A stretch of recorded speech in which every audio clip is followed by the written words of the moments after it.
You're welcome back. This is Newsfile. It's your most authoritative news analysis show.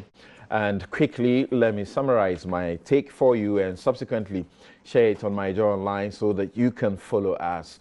And I'm making a very simple point this morning that there is good reason some matters are heard in private, in the courts, even in the courts.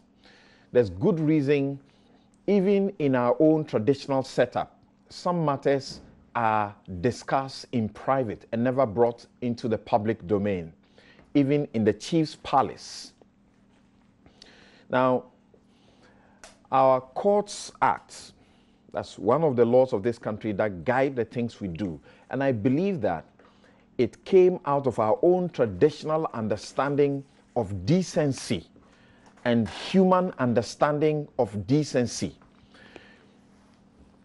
It provides certain cases should not be held in the open court, but in the chambers of judges.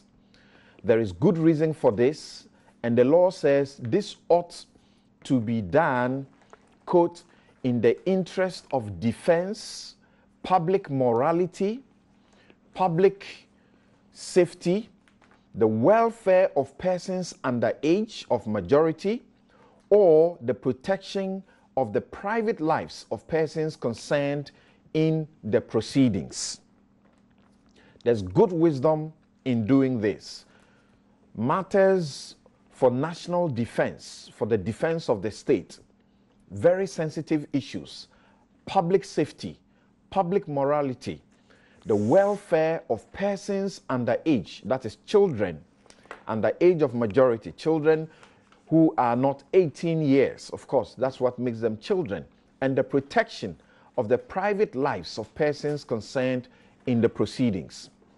By the constitutional dictates in Article 125 and various other laws that we have passed, what we do in court ought to be in public. So everybody has the right and opportunity to participate in the process by going to sit in the courtroom and watch.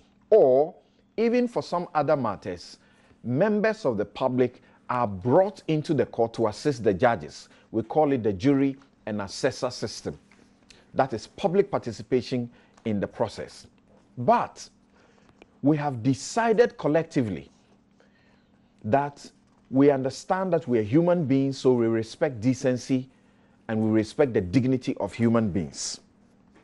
And so, we have decided collectively and by way of law that certain matters, for example, when you are dealing with the custody of children, when you are dealing with matrimonial issues, divorce, when it gets to court, it is not heard in the open court, and it is for good reason. I'm just surprised that it does look like we are getting something really wrong in this country and we can't be bothered. Why do we seem to gloat over people's misfortune and such like?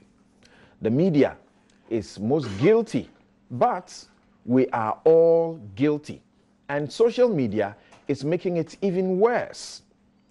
I have observed wardrobe malfunction of a singer who didn't wear panties to stage. See many people share pictures showing her private parts and enjoying it. Someone took the pictures and decided to circulate them. I have watched us help a misguided man circulate pictures and videos of the nakedness of her celebrity partner because the relationship has gone bad. This week, I was very, very disturbed when I saw court documents for a divorce being circulated and subsequently making it to the media, mainline media, publishing people's private matters, even after they had appealed to all not to do so. Let's be careful the things we take for granted and ensure that whatever we do is guided by respect for one another and the decency of being human beings. Thank you very much. My take will be available for you to read. Now, my guests are here in the studio, and this morning we are going to go into the hospitals and attempts, without the help of doctors here, do a surgery. Let's see how successful we'll be with that. Of course, we'll be joined by some professionals here on the show as well. My guest, Abdul Malik Kubako, is editor-in-chief of the New Crusading Guide newspaper, and our regular panelists. He would help us also in the course of this show or this platform look at the new petition that Anas has filed to the AG, to IOCO, to the Bank of Ghana. What exactly is in it and what is it about? Kofi Bentil is a lawyer and is vice president of Imani Africa, a think tank that's got a lot of guts, takes a fight and says it will not give up, irrespective of what. Kofi, good morning and welcome. Thank you. Right. Yao Boabing Asamoah is a lawyer and is a member of parliament, and this will be the second of his appearance in the studio this year. Yes, this year.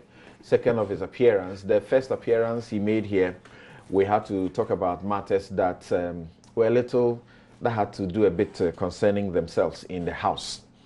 I'm sure you remember the matters that came up and the role he played in Parliament as well. Yeah, good morning and welcome to the show. Thank you, Samson. Okay, John Jinapo is also a member of Parliament and a former Deputy Minister. I said he was the de facto Minister of Power. Good morning and welcome to the show, John. Thank you. Great. Thank you. All right, so we are going to start from our hospital situations, the health situation of the country, and it's very disturbing that someone gets into is seeking medical help and goes all over Accra to all the places that should give him attention and get him protected, and ends up dying because there is no bed. We've heard Deputy Attorney General Kwemka also narrate his situation. Last week he was in the studio and shared a bit about how he lost his wife to a similar situation. Let's listen to the Health Minister. We'll listen to the Speaker of Parliament as Parliament also gets in to seek to find some solutions. And then we'll listen to Dr. Aya, who is the former Kolebu chief, immediate past. We'll hear Dr. Insia Sari, who is in charge of the health system, so to speak. And then we'll come to the studio and have a discussion. It is my wish that the no-bed syndrome that is currently becoming something that will not go away every morning will soon cease. We are hearing in the ministry, Mr. Chair, that beds are still in Kolebu.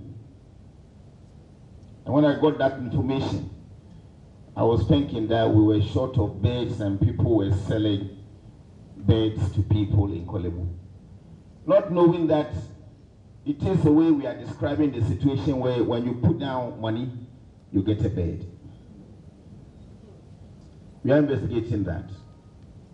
And anybody caught in this respect will be dealt with according to the laws and the sanctions regimes that we have in our service delivery window. We are not joking on this matter. I'm glad the DG and the chair of the Ghana Health Service is taking that matter up. And I'm engaging with the teaching facilities to see how best this will stop as immediate as possible. The medics have their ethics.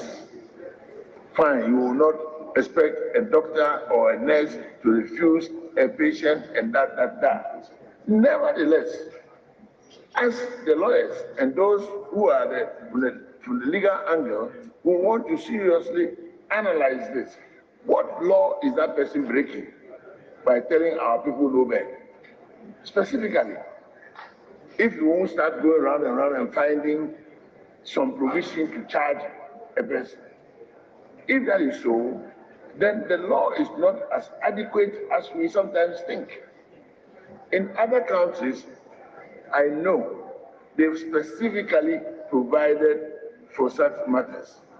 And we should look at our own provisions as to issues like no public hospital, no medical person employed in a public-owned facility shall refuse to attend to a person who is brought in an emergency situation to a public hospital, and that will be an offense, that will be a crime.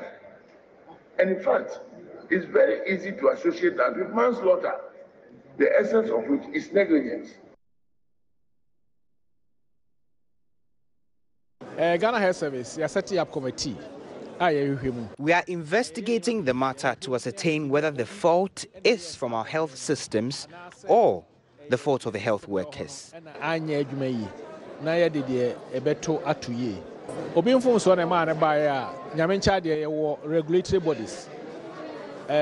We have regulatory bodies to probe such issues.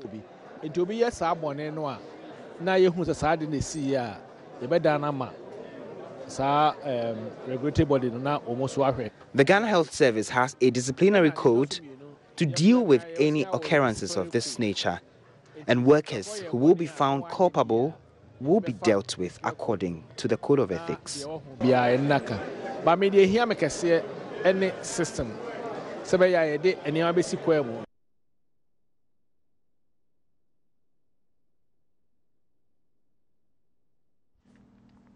Right. So we will deal with the matters arising as a result. You are hearing those in charge admitting that something wrong has happened and shouldn't happen, but who really is to blame? And the Speaker of Parliament saying that it may appear to be inadequacy of laws and criminal laws. But is this really about the inadequacy of laws? We'll look at all of that. So let me go to the phone lines to start with and speak with Dr. Justice Jansen. Doc, good morning and welcome to Newsfile. Good morning.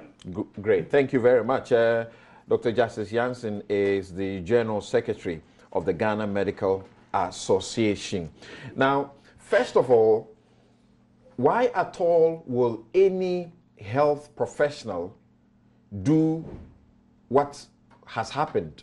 Turn a patient away because there's no bed. A patient who is in critical condition. Something. This is the biggest question that everybody is asking. Unfortunately, it is being made to look as if it is the health worker. Generally speaking, we have a crisis in our emergency medical services. Let's focus on emergency medical services. Let's leave all aspects of our healthcare out of this discussion. The problem here is that there's basically a systemic failure that has induced this situation. This has been going on for over a decade, but over the last 1 to 2, 3 years, it has worsened. And we've gotten to the point where now the ordinary man is beginning to understand and feel the impact. It ought not to be so. The health practitioners are very caring people. That does not mean one out of the lot cannot have a bad character or attitude. That is not it at all. But the basic problem here is that the facilities can just not cope with the numbers in terms of the patients who need health care. We have refused as a country collectively to invest into our emergency medical services. And that is how come we find ourselves in this situation. We should be very dispassionate, look at things objectively, and not try to single out a health worker as the cause. Look, this unfortunate situation that happened, the patient went to, from the account, 7 facilities, private, public, and a public sector facility, which you can describe as one belonging to the security forces. Ideally, assuming without admitting that even civilians are, in quotes, not law-abiding or their attitudes are not the best, the security agencies are a discipline force or a discipline service. So if you go to, as I described, private, mainstream, public, civil, and then public, in quote, security, and you have the same song being played over and over, then you should understand that it goes beyond just the individuals in there. Let me give you a simple example. Over the last 30 to 40 years, Kolebu, for instance, hasn't seen any expansion that we can really boast of. Meanwhile, the population of Accra and its environs alone, we are looking at something close to 7 million thereabouts. Forget about the rest of Ghana. How can that small 36-bed capacity emergency room take care of the health needs of our people? Don't forget that Kolebu is also the foremost. And these are the things that are coming up. Why should you live in a country and have less than 60 ambulances serving a population of 27 million plus? How are you going to distribute it? How are sick people going to be taken from home? I was just on duty this night. People came in as emergencies and they were on the back of motorbikes. And this is Accra. And you expect the system to go on. This particular patient is said to have gone to 7 places. If we had a proper functional system, an ambulance would have picked this patient right from his home. There will be paramedics or health staff in there who will give him all the basic things that he needs in terms of medical services. And then this same paramedics or health personnel in the ambulance would have called the health facilities and know that, look, Kolebu say, for example, is 4, Rate has space, or 37 has space. So they will drive straight from the home of this patient to 37. They will not have to go to 7, 8 different hospitals. Basic communication gadgets for health personnel do not exist. The ambulance service cannot talk to the doctors in the hospital proper. The doctors in the hospital, intra-hospital communication basically is non-existent. Inter-hospital communication, the least said about it, the better. So if, as a doctor, you're on duty and your hospital is full to capacity, and here when we say full to capacity, we are adding the improvisation that we do on daily basis. We put plastic chairs, we put wheelchairs, anything, benches around, just to see as many as we can. It gets to a point, even the floor space is gone. Now, when it comes to emergency medical services, it is not just about even beds or tables or plastics, as we want to say. Dr. Yankson. Issues to do with support from the ICU. Dr. Yankson. Even critical. Dr. Yankson. Yes. I understand that you are looking at the broader picture of what to do with the emergency medical services. We can deal with that shortly, particularly when all of us know that, you know, those who matter in, so to speak, in our society and who are supposed to ensure that these things are in place are almost always receiving treatment outside rather than, you know, inside of Ghana. We can deal with that. But before we have these things correctly done, I do not know when I can hope that we will have these things done after 60 years of experimenting our democracy if we still don't have them in place. Now, in the meantime, are you suggesting that there is any justification for what happened to this 70-year-old man to be turned away from 7 hospitals that are known to be the bigger places where he could have received help? Something, truth be told, that should not be the situation. But Ghana, as we find now, this is the reality. I'm a practitioner and a medical doctor, do emergencies, and I see this on daily basis. It's not as if this is a one. We've grappled with this over a long period. The last 5 health ministers who have been in power or at the Home of Affairs at the Ministry of Health, I personally have had for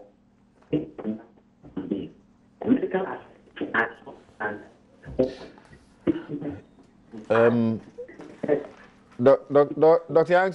Yangsing, are you moving? Are you moving? It looks like your line is getting really bad. If you have moved a bit, maybe return to the first position where you were. All right, this is bad, really terrible. It's very bad. It's very bad. Okay. All right. So we'll try and then get him back on the line. But he's raising very critical issue of the bigger picture, the emergency medical services of this country. And he says Kolebu, in the last 30 years or so, has not seen significant, emergency medical services there has not seen any significant improvement to take care of our situation. He refers to the ambulance situation that we have. Yes, Doc, thank you very much. Let's see if it's better now.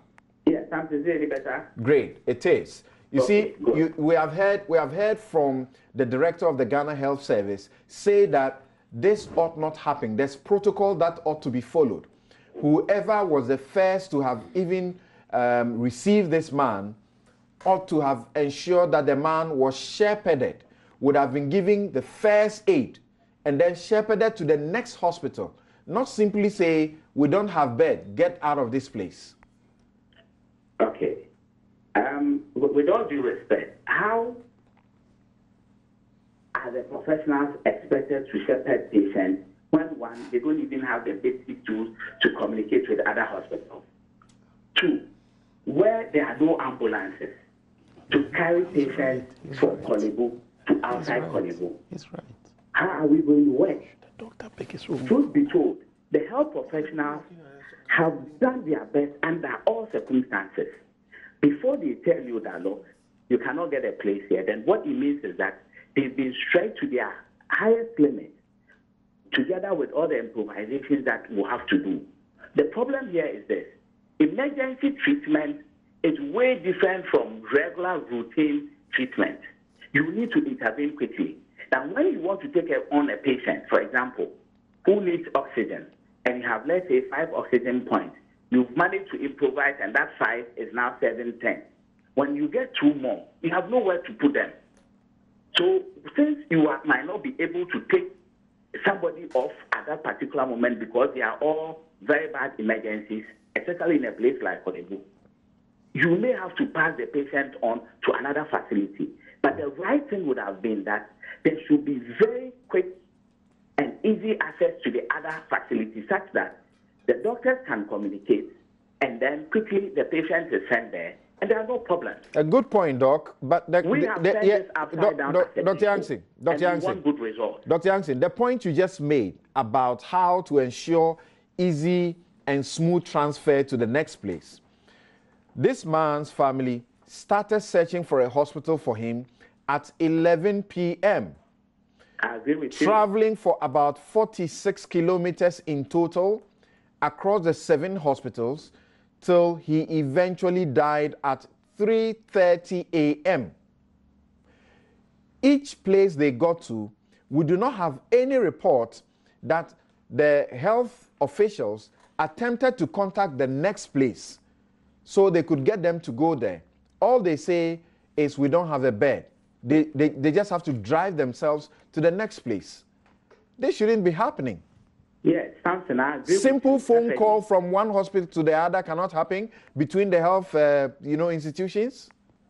Something I agree with you. Ideally, like I've always said, we should be able to communicate. But the means for communication is just not available. Come on. You come into, look, come on, Dr. Yangsing. If I have to even communicate with my colleague on duty, and for some reason, I don't have enough talk time on my personal phone, there's no way I can call anybody. We just use our own monies to finance all these activities. And if, unfortunately for you, you don't know who is on duty in 37 or which hospital and say you are in Kolebu, who are you going to call? There are no systems in place, my brother. Okay. We should have dedicated call centers and lines that will enable all hospitals to communicate with, say, Kolebu the biggest, and then Bridge and 37 which will follow.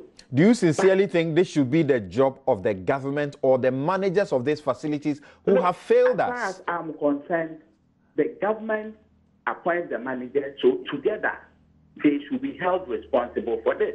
Look, our constitution indicts government to ensure that the people of Ghana have the right health care.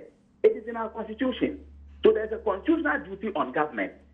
It should be worked such that both government and the managers that government is appointing and disappointing should work together and ensure that these things are provided at the facility level for the health personnel to use. How do Once you feel? Provide and the health personnel are not using them for the right purpose, right, then you sanction or punish them. How do you feel when you hear right here in Ghana with even bigger problems than what those of you and the managers and the hospitals in Accra complain about, have found a solution using WhatsApp so that a whole town, districts come together and just by the initiative of one doctor, they are all linked up on WhatsApp and they do this so seamlessly? Yes, something. This is where you should praise the health professionals. They are doing this at their own cost, not even at the cost of the managers of the facility. Those who don't have a quota of the facilities that you have or we have in Accra, they are the ones doing this. Yes, but this is exactly what I'm saying, that ideally, we shouldn't even get to that. But it is because we have refused to invest into that area of the emergency care delivery system. Doctors or health professionals will have to find their own means of doing this. But like I said, unfortunately, at the point where somebody doesn't have data or talk time, then he's cut off. Unfortunately, that is the situation. All and right. I would rather praise the health professionals for trying to be innovative when the people who ought to provide us with the resources are just refusing to provide. The next level is that right from Parliament, there are calls that the work of the health professional should come with criminal sanctions. And when you hear these things, you ask yourself, is this a misplaced call? Or is it something that at least somebody you expect to know better just wants to put across? If that is the case, then for me as a person, I respect the opinion of the Right Honorable Speaker, for example. But then, that respect for his opinion is based on the tenets of democracy. And while he is asking that health professionals should attract criminal sanctions for whatever in quote they fail to do, in that respect, when you look at the flip side, my recommendation or our recommendation is that Government that fails to what? Provide the facility should also suffer criminal sanctions. The legislature should also be faced with criminal sanctions such that if a death, for example, should result in any hospital and it can be traced to the fact that very essential resources have not been provided, for which reason we lost this person, then they should also be made liable in terms of our criminal law, such that they will know that their refusal to provide resources, the much needed resources to save lives, which ultimately leads to losses of life, as and when it happens, they will also go to jail or face whatever the criminal sanctions prescribe. I think that whatever law they want to pass, they should put the two together. Right. That of the health worker and that of them. But truth be told, you should not criminalize our work. Right. Because we are working under very strenuous conditions. You hear senior people talk about people should be nursed and managed on the floor. I'm sure you may have seen some WhatsApp thing flying around. Yes, I've seen that. I was going to ask you about the implications of even doing that now on the back of this development, that you are admitting people on the floor all over the place. Look, that's not good. Approach to life, and that is even going to give us a bigger problem. Truth be told, as health professionals, we know that there are times we may have to do these things, and these are special circumstances. The exceptions, for example, there's been a natural disaster or an act of God or some calamity in the realm of, let's say, May 9, for example, these kinds of disasters. Then everybody is running, to ensure that we do our best. But not on daily routine basis, we put people on the ground. Once you put a patient on the ground, look at that picture you have. I'm sure you have it. Look at it well. you will see a cot with feces and what have you, all by the doctor and the patient. The floor in any single hospital is a very infected area. Okay. No matter how much you try to clean. And one thing that people don't know, when you get hospital-acquired infection, it is very difficult to manage and it leads to a lot of losses of life. Okay. And that is why all health facilities should be clean. So where you want to prescribe a situation where there's vomitus on the ground, there's urine, there's feces, blood, what have you on the ground, people have tried to even clean, but on the surface, you may think it's clean, but the pathogens are still there. This patient that you put on the floor, yes, you may resuscitate the patient, but the next 1-2 days, he's down with a very bad infection. 2, the health personnel themselves, they also deserve a right to work in a good and clean environment. Right. Our Labor Act states that if a worker finds that his working conditions are harmful or dangerous to his life, he has to walk away. Okay. Occupational health issues. These nurses and doctors who will be lifting patients from the ground. All right. Go and find out from the Nurses and Midwives Council or the Nurses Association. They will tell you how many nurses have spinal problems as a result of lifting patients the wrong way. Okay. Because Doc, there are no means to work. Right. Doc, thank you. Thank you. Let me say this. Yeah. Nursing or managing patients on the ground, something should never be recommended except in exceptional cases like we described, simply because the ordinary Ghanaian also deserves exceptional cases like flooding or something like that. Disasters. Okay. And we should not humiliate the patient just because our leaders are refusing to do what is right. All right. Okay. So, what I will say is that 90 to 95% of this problem is from the state and its agents. Okay. 5% may come from attitude of health professionals or issues of management and what have you within the facility. Right. You have raised these matters. You have raised these matters in the statement that you issued 2 days ago. I will share them with the rest of the world because there are points that we need to take note of, and those who matter who are watching and listening may, take some steps. And then again, there's also the committee that is set up to go into all of this, and then we hope that in the end there will be some very good solutions that will ensure that this doesn't happen again. Right. Because this in our system for far too long, and it is not helping anybody. Thank you very much. Dr. Justice Yankson is the General Secretary of the Ghana Medical Association. Let me get to the studio, and I just feel like starting with Kofi Bento.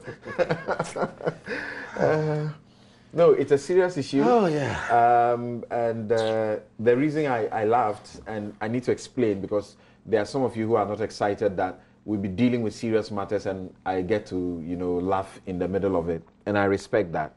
I said I wanted to start with Kofi, and I laughed because he's had some very interesting points to raise about some of these issues, and you want to hear him. I have called him, he's been rebellious in that respect. Right.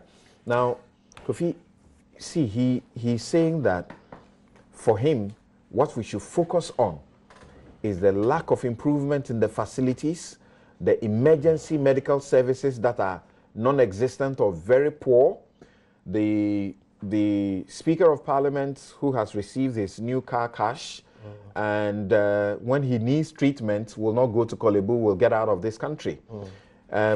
We should look about that angle rather, instead of how we are approaching this. Right, good morning. Samson, look, justice is right for the most part on the macro issues. These big things that he's talking about. And Justice is a very smart guy. I know him and know two ways about him.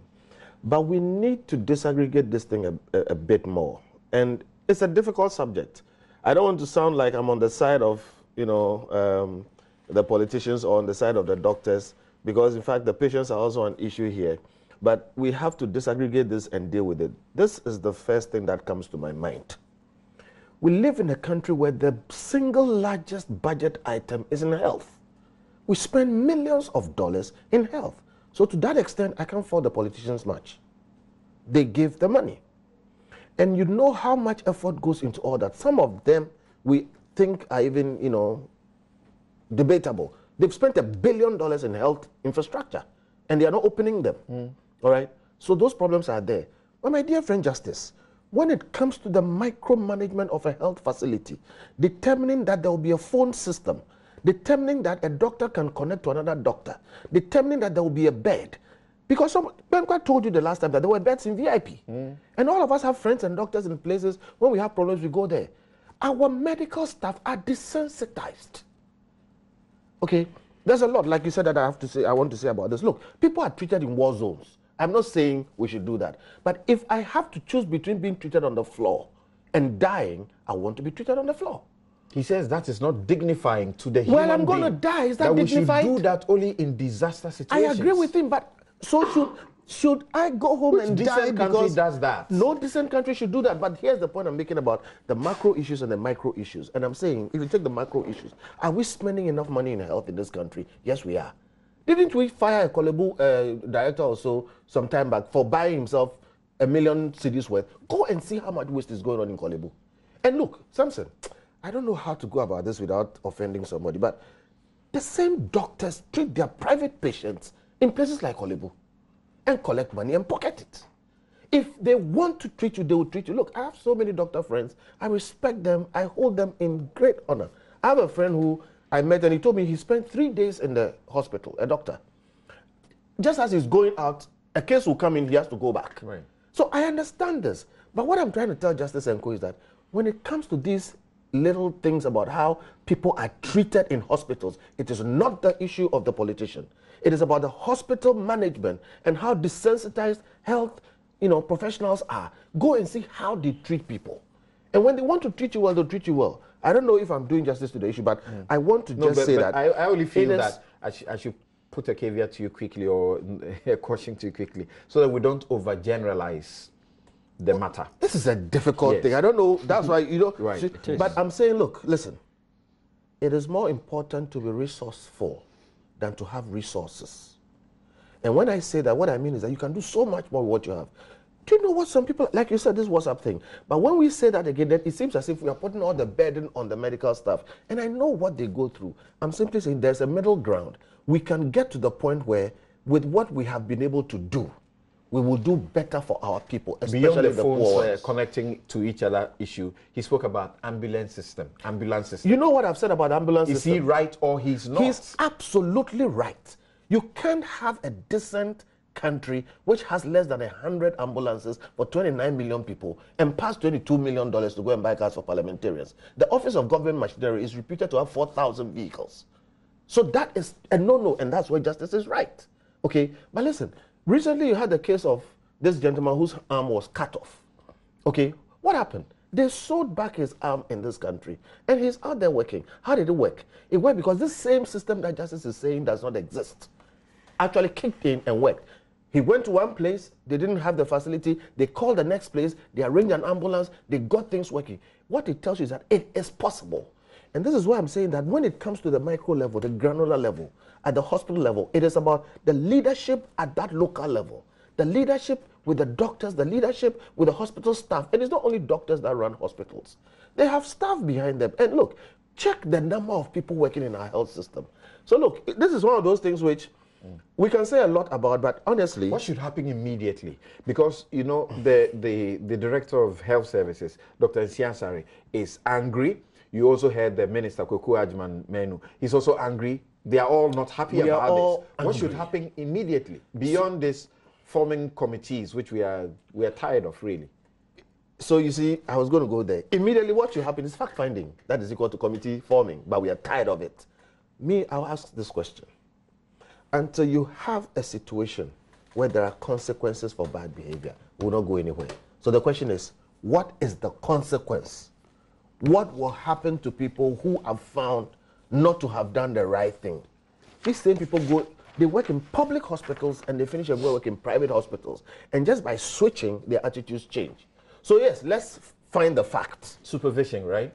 Supervision is key. That's what I'm saying. The local management at the hospital level is key. When you mention people working in public and going to private and changing their attitudes, it's because of supervision. Yes, it's supervision. So I can say as an analyst that indeed, much as we need more resources going into our health sector, we do a lot in terms of resources in the health sector. There's too much corruption there. We just burned down, the central medical stores. Right. What happened to it? We know about millions of dollars worth of equipment going into public hospitals. We're still investigating, and right? So Samson, I don't know where to touch on this, but look, I think as a country we can do better. And I'm saying that those of us here, when we are sick, we don't expect, or we don't normally go through the normal system that the average person goes through and gets maltreated. Yes, you don't. You will call a doctor friend and you'll be given some sort of better treatment. I'm not saying it's a bad thing. What I'm saying is that we find ways because we can't trust the ordinary system to work. Okay. And we've all been in places where when you are sick, your maid can call an ambulance and you expect to be treated well. So, maybe the populist thing will be, we should all now start crying that nobody should be flown outside this country for medical care. We should do it. Right. It's populist, but we should start from somewhere and start bringing these things to this is a long-standing issue, and he simply repeats what they have said in their communique, in the statement they issued. They said this phenomenon of no birth syndrome has plagued this country for a long time, and we wish to state as follows. 1, the Ministry of Health must ensure the successful implementation of the Accident and Emergency Services Guidelines developed in 2011. So 2011, they developed some guidelines. They are not using it. That, or using it to the optimum.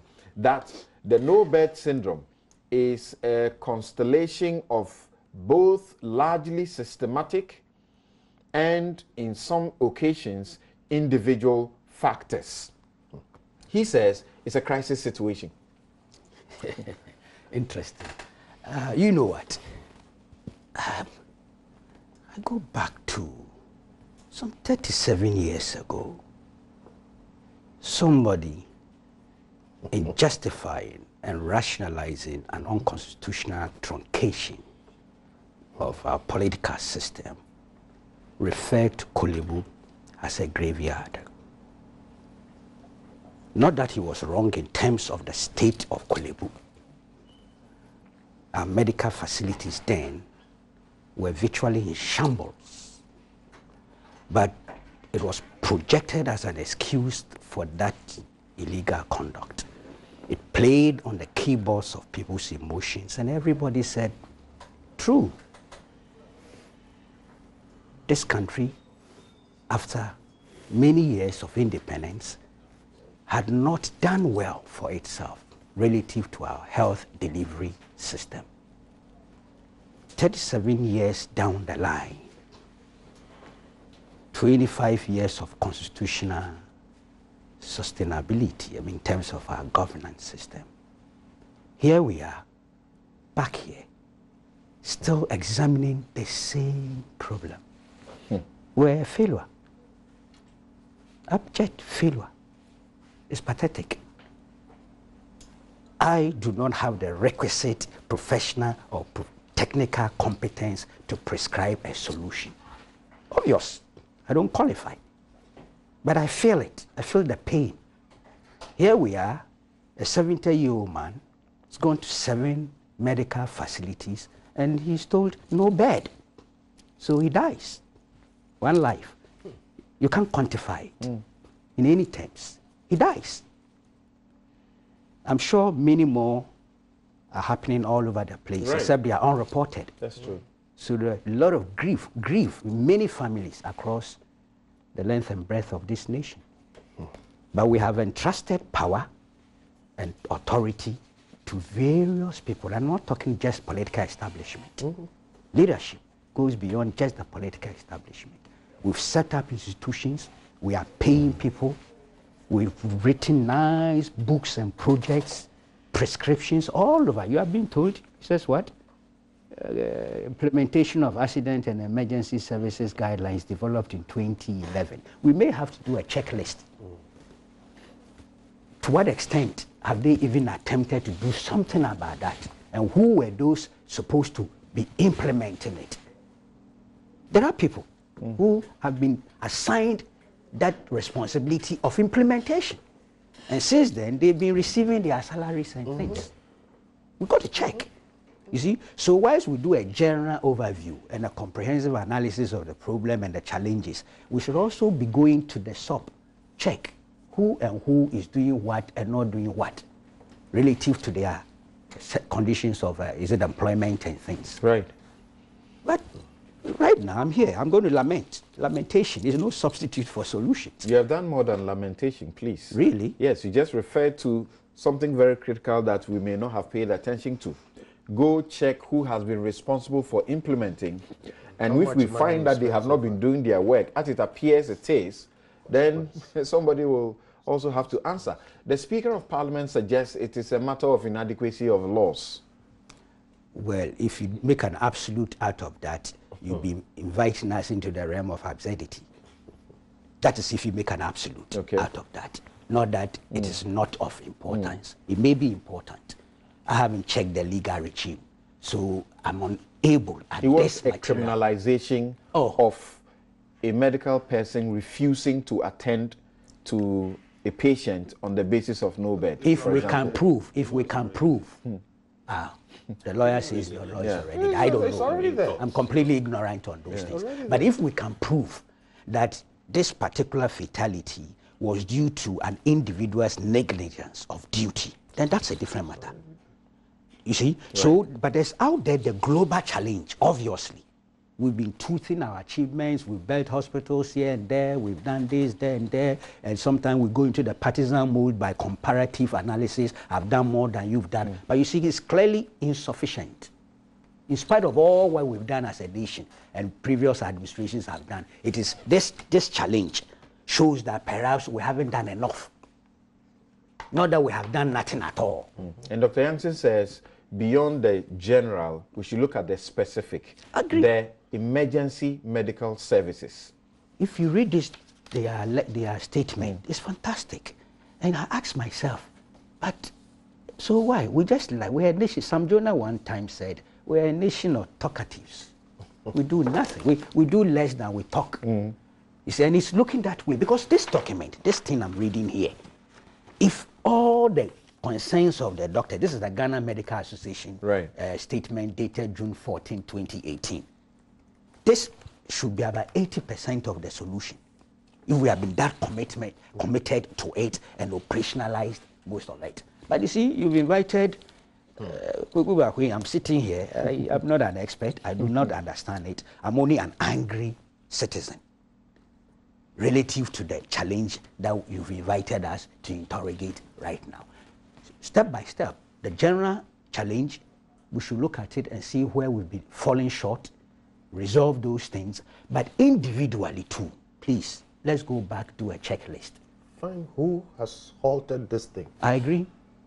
For all you know, the politicians have spent the money on it already. I agree. Okay. Yeah. The politicians. Also a politician. Where did we go wrong? We can't avoid the global situation. If we are going to go directly to this matter, then paragraph 1 is where we must begin from. Of the letter signed by the Deputy General Secretary, it says, the Ministry of Health must ensure the successful implementation of the Accident and Emergency Services Guidelines developed in 2011. That is where we must interrogate immediately. The Ministry of Health is the one to ensure it, who is in charge of it, and what are the punishments for breach of those guidelines. Because if guidelines exist, then there's no point in starting elsewhere. This is titled Guidelines. It's on my phone. It's here.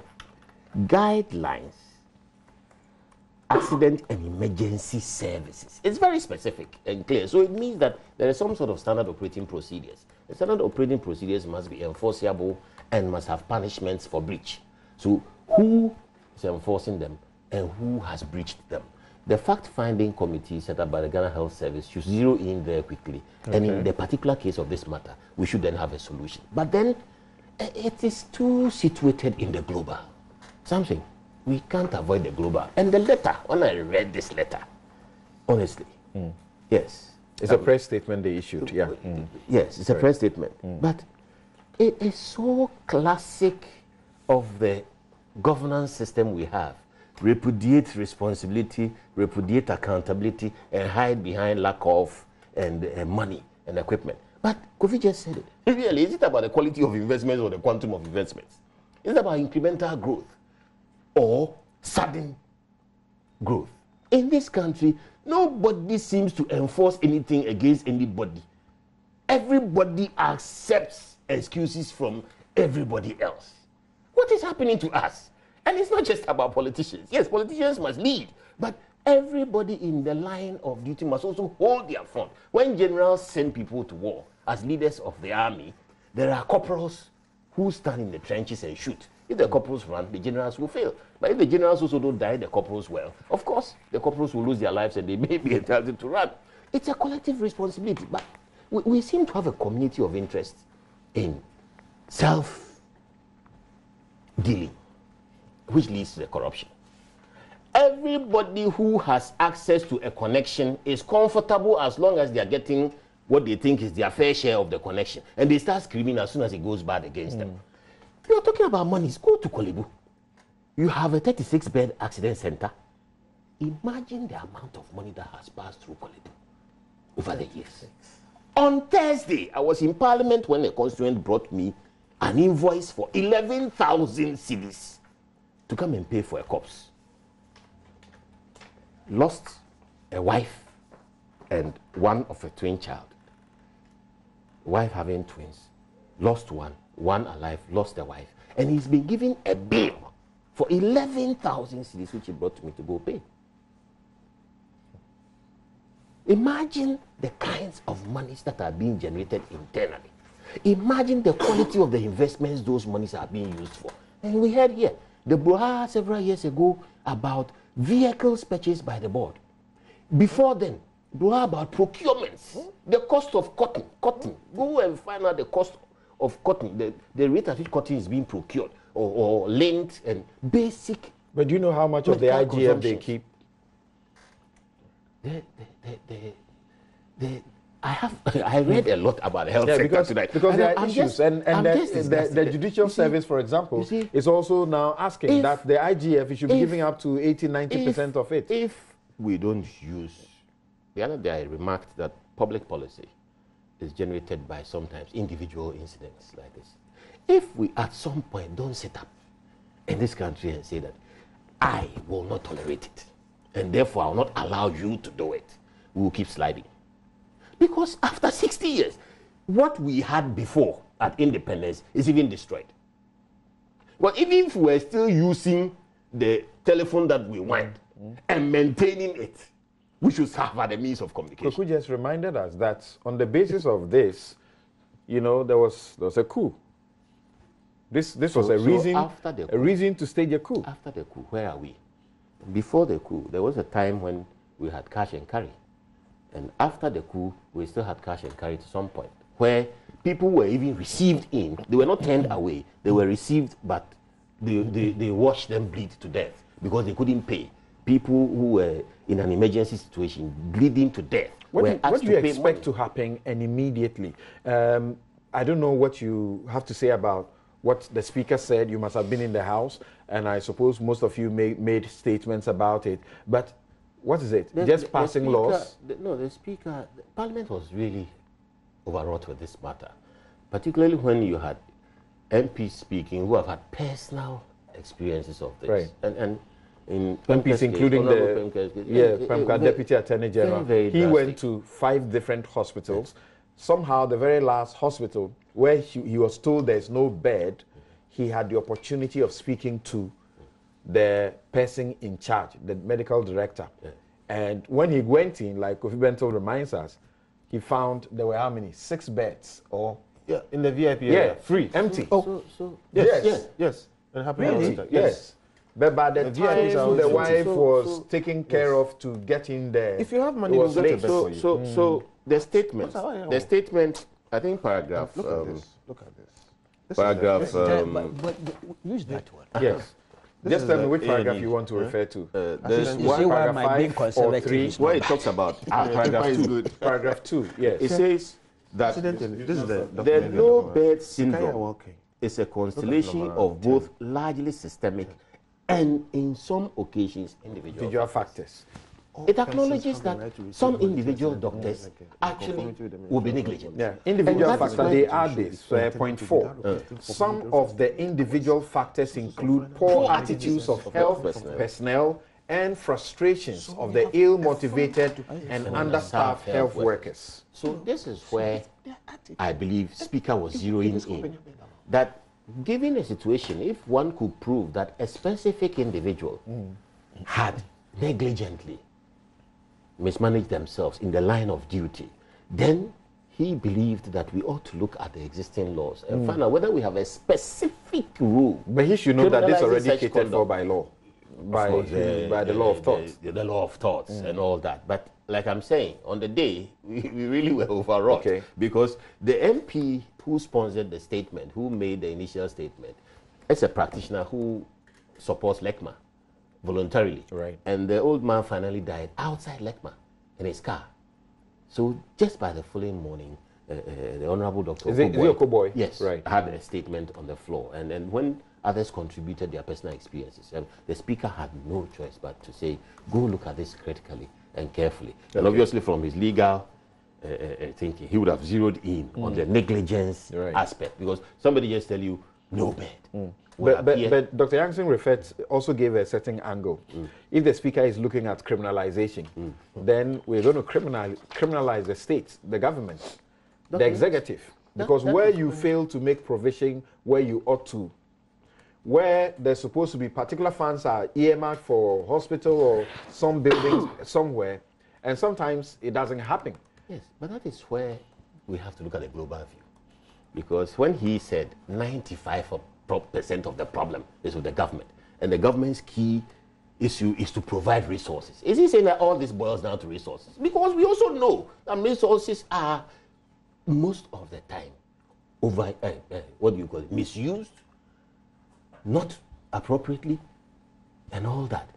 But I agree that, for example, M&E, Ministry of Health, how closely are they in touch with the statistics, the details, the monitoring and evaluation of what is happening? But to say that 95% is based on the government, and that means the government must provide resources, and if government doesn't provide resources, criminalization, then he's begging the question, because we need to interrogate how resources come in and how it's done. It's a very complex front for servicing and financing. Public financing in the health sector is about 55%. Then you have private financing and other sources coming in, including donor financing and all that. So it's a more complex situation than that. Let's listen to Jinapo, and then we'll take a break and return to deal with some other matter. Now, the doctors propose, they say these are some of the solutions that we can look at to solve the no bed or reduce it. The government of Ghana, through Ministry of Health, should increase funding for health sector and emergency services in particular. The training of emergency health personnel must be upscaled to be able to man existing emergency ERs and also new ones. The Ministry of Health, as a matter of urgency, should expand emergency services, among other things. What do you say? Well, Samson, thank you. I have quite a lot on my plate, but I'll try to move at a faster pace, because this matter is a very serious matter. Indeed, I want to commend you, the media, but for the fact that you brought this discussion to the fore, it probably would have gone. Because following the expose, a lot of people have come recounting their experiences. And this happened in Accra. Accra ought to have the best of the best medical facilities. And yet, there's a problem we are facing in Accra. And so you can imagine what is happening in my village and other places. That is one. Number two is that, look, I think that we shouldn't shift responsibility. Look, if the system works well, that doctor who is negligent, that whatever, who did not respond to whatever call, the system would eliminate that person and deal with the person. So rather than looking at individual situations where you say, oh, in Kolebu you can pay to have a bed, in this place the doctor could have used his phone to call.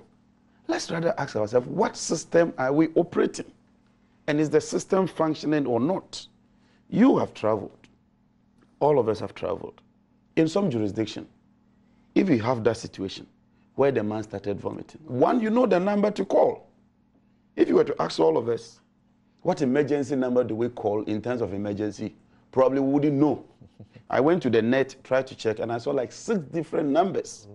So you don't even know the particular number to call when you have an emergency. And even when you call, in some countries and people pick, and you're unable to talk, it zooms down to where you are, and immediately they dispatch people to take care of you. So I think that we should look at it from a holistic point of view. Yes, the medical association, I can understand they want to, because yesterday when I had a call that I should come here, I started looking at some issues. First of all, I took the MPP manifesto. Brilliant, fantastic. Things they intend to do, very, very good. Then I took the budget, 2017 budget. The minister himself enumerated several interventions. Hospitals, polyclinics. Look, 3 sheets that were in the pipeline. Then I looked at the issue of no-bed syndrome. You see, some people make it look as if it's just a system of when you go, they say there's no bed. It's a generic term. It's not just a bed that you go to lie on. It has to do with staffing. Because if the hospital can cater for 20 people, so be it. If there are only 2 doctors there, and you say, oh, just because it's a matter of no bed, as if it's just a bed, admit them. The more you admit, who takes care of them?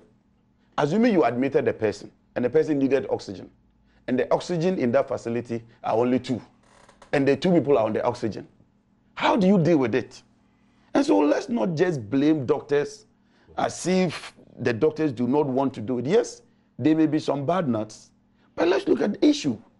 And I'm very happy with a statement I saw from Dr. Anya. He says that, look, there's a facility approved, which is about 4 or 5 years old, funds secured, to construct a new emergency center in Kolebu, 10 times the current capacity. But he says that the former chief executive of the Kolebu Teaching Hospital, Dr. Felix Anya, has accused the Ministry of Health of refusing to construct a new emergency center, which we believe will address the no-bed syndrome. So in Dr. Anya's opinion, at least the no-bed syndrome, we need to correct that. Dr. Yansing is telling you, and you know, that this is not a new situation. We need to correct that. Look, I am saying that. He says that the funding is secured, and that when we construct that, it will increase the capacity of the emergency center by 10-fold.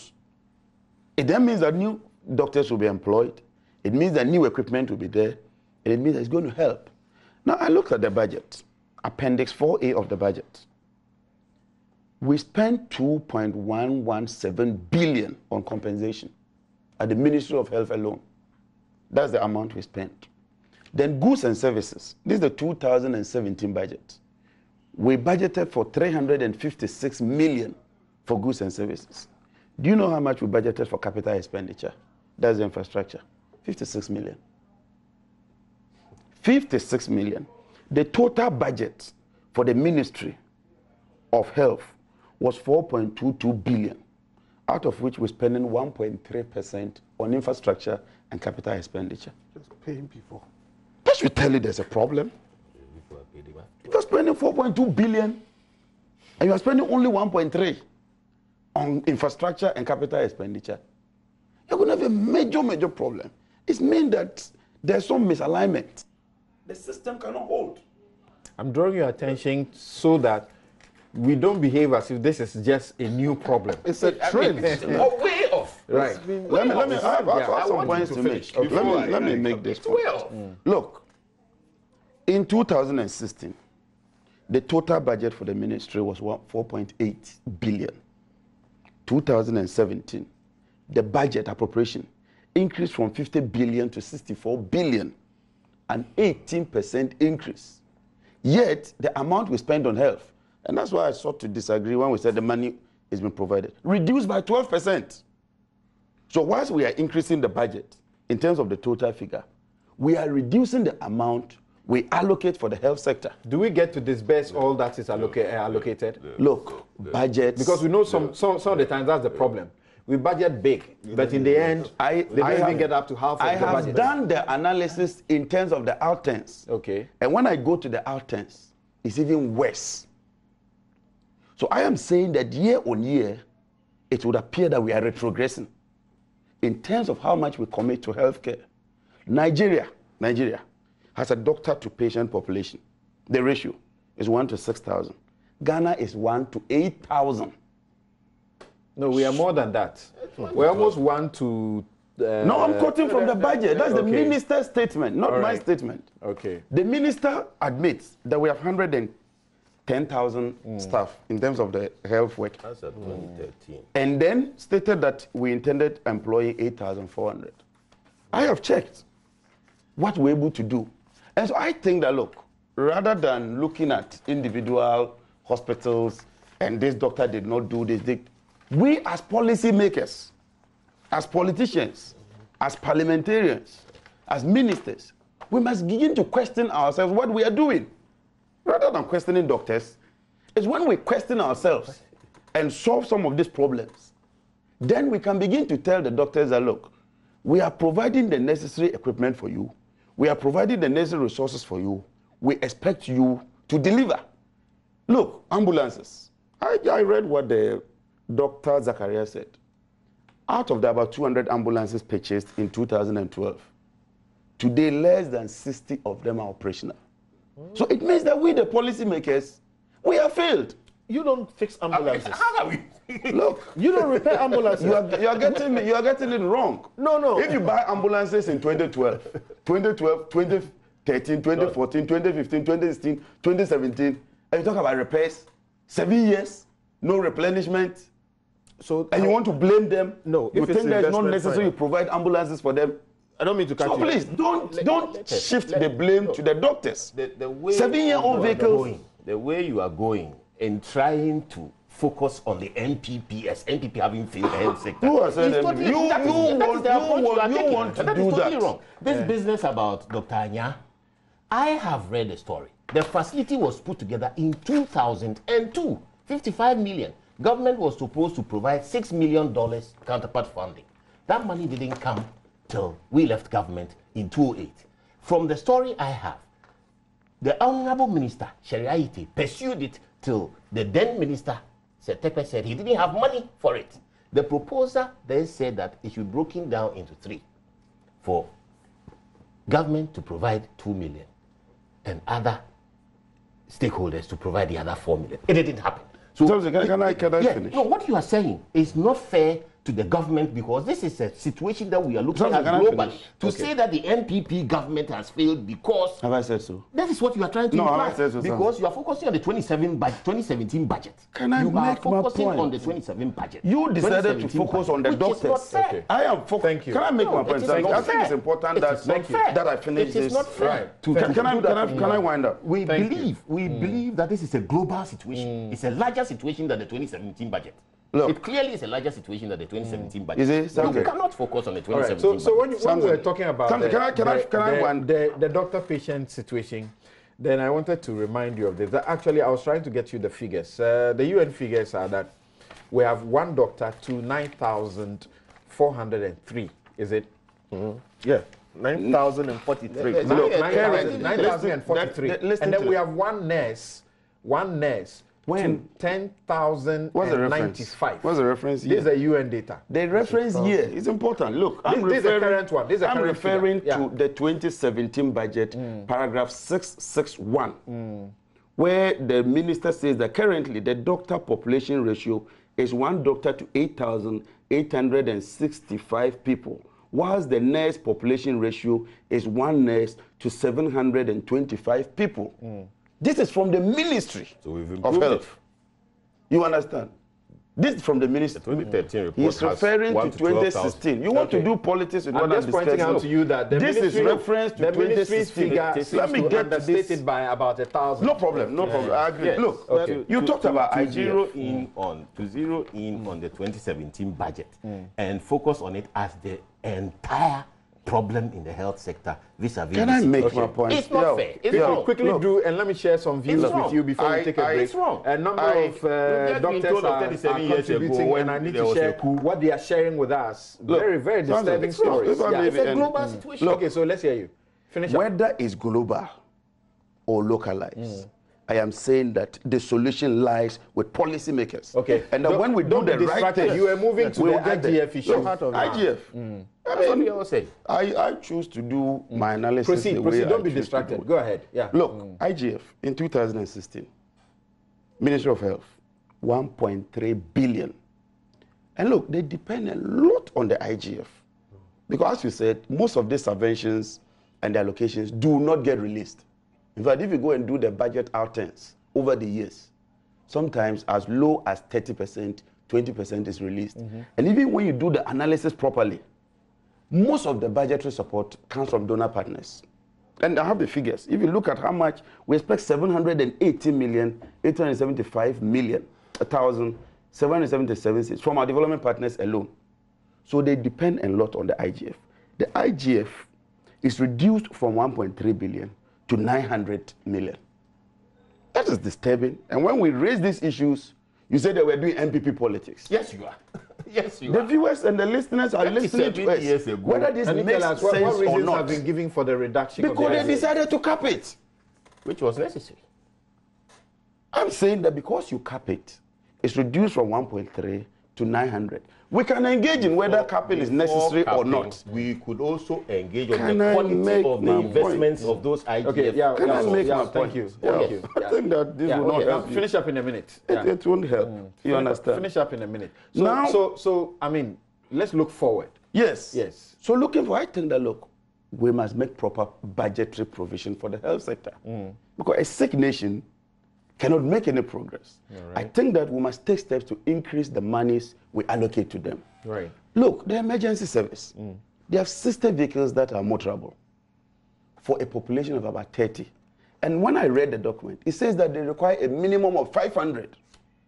A country that requires a minimum of 500 currently has 60. In the 2018 budget, the ministry has made provision for about 275 ambulances. Okay. If we can pursue that and get 275 ambulances according to budget, it brings a great relief and a much improvement in the system. Maybe I should be asking So down here. this- I should be asking, I thought there was some promise of an ambulance per constituency, was it? Yes. One ambulance, And one one district, constituency? one health sector, one Yes, I believe hospital, it will one happen. district. Yes, I Is believe it will happen. Yes, is it I on believe it course? will happen. Okay. Do That you know would if be we have very delivered good. any so Something- far? and then I believe one it will happen. district, Under one the- hospital. under the, One okay, district, one special- hospital. Presidential All right. special development. All right. Is that also I happening? believe All it right. will happen. I realized One that Kofi district, one wanted to hospital. make a point Just quickly, if but that doesn't happen. you see, Even if it doesn't one happen, second. it Yeah. is not Kofi, see. that the 2017 budget didn't make it happen. Thank you, guys. It's not a recent issue. See, in Criminalizing into 2005, political I did a documentary when I was reporting for the BBC. I did a documentary, and I was shocked to discover that Ghanaian doctors in New York outnumbered the doctors we have in Ghana. Yeah.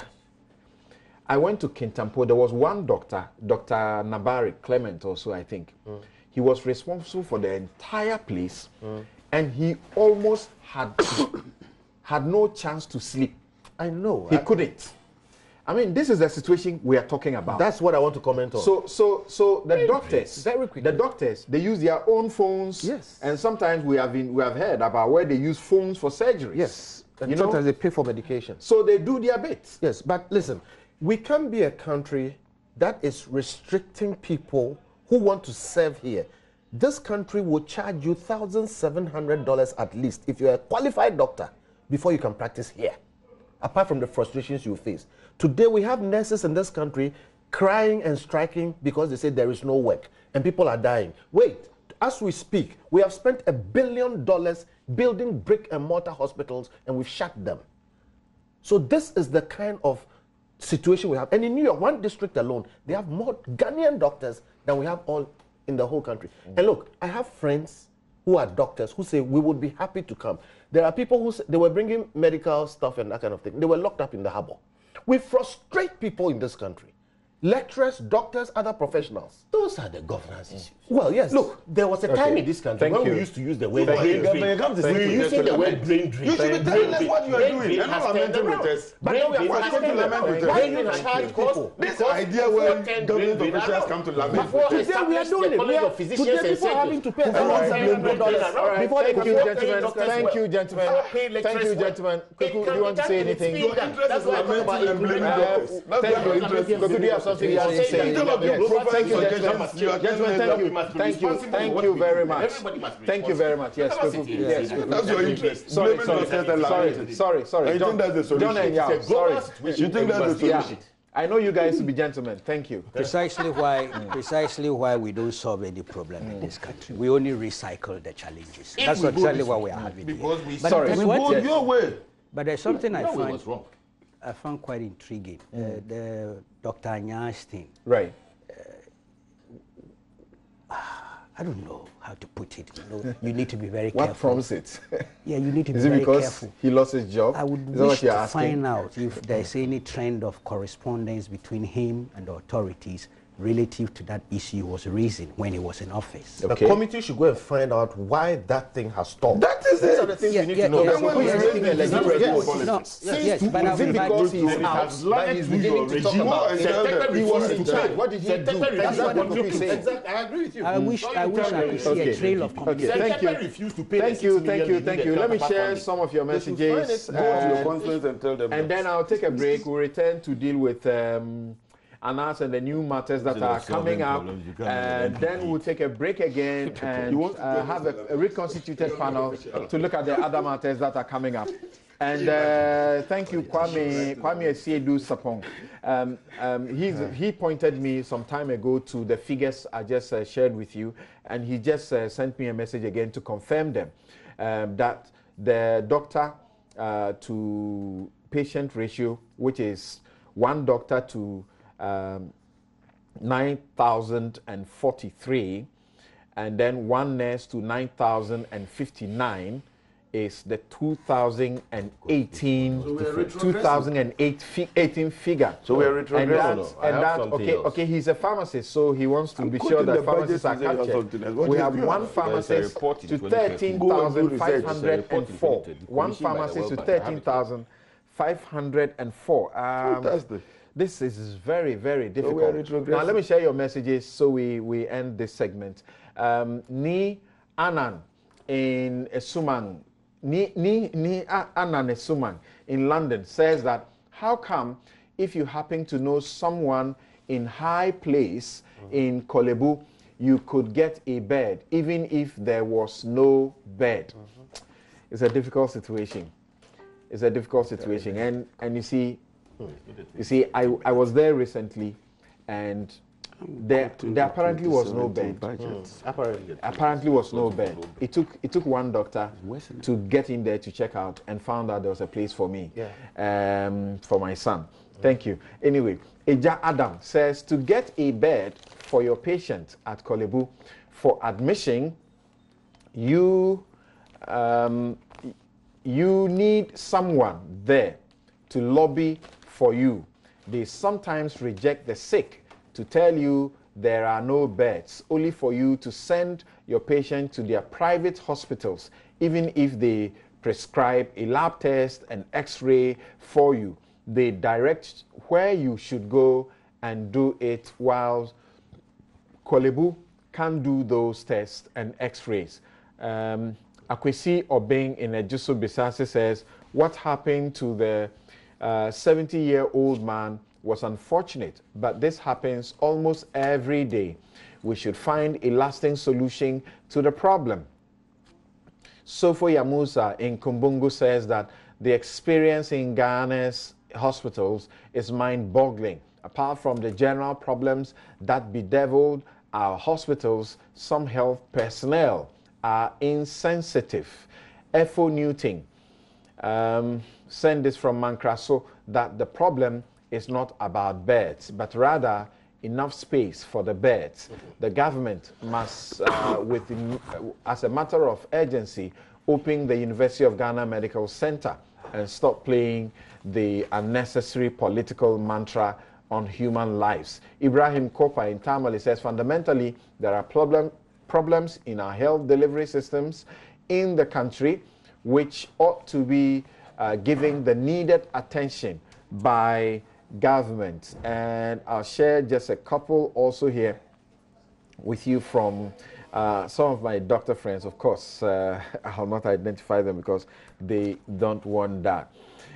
This doctor says that Ghana signed on to the Abuja Declaration in 2001 to commit 15% of annual budget on health. We are doing only 5% now. So let Kofi understand that the millions he's mentioning is not enough when expressed in percentages. So we have signed an Abuja declaration to commit 15%, and presently we are doing only 5%. 5% is utilized. Okay, how much of the 5% is utilized? Okay, okay, so it appears that the doctors have a problem with Kofi Bento. He said you get into trouble, and he really has got into trouble. Okay,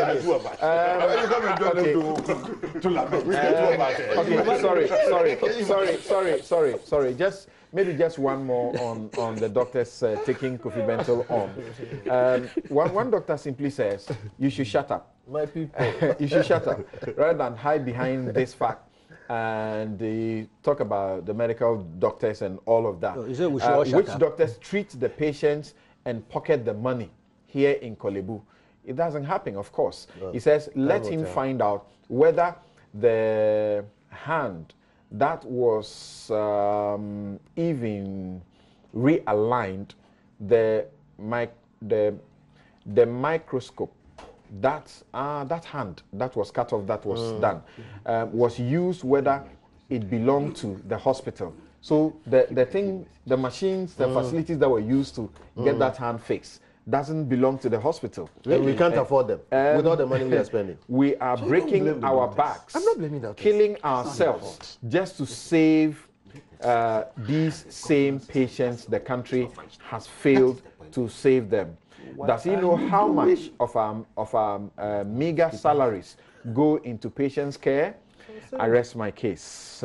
Thank you, doctors. We understand your situation, but the little things that ought to be done, I think that was his emphasis, the little things that ought to be done. And we have been told of experiences where they even have the worst of facilities, and they are putting themselves together using the magic of WhatsApp for an entire, jurisdiction, and it's helping them. For the whole of the year, maternal mortality, they have recorded only 1. And that was just this week. For the whole of the year, 1, where they used to have it in the double figures. So little things may be done to assist. We take a break. When we return, Anas, number 12, is turning into an octopus. We'll be right back.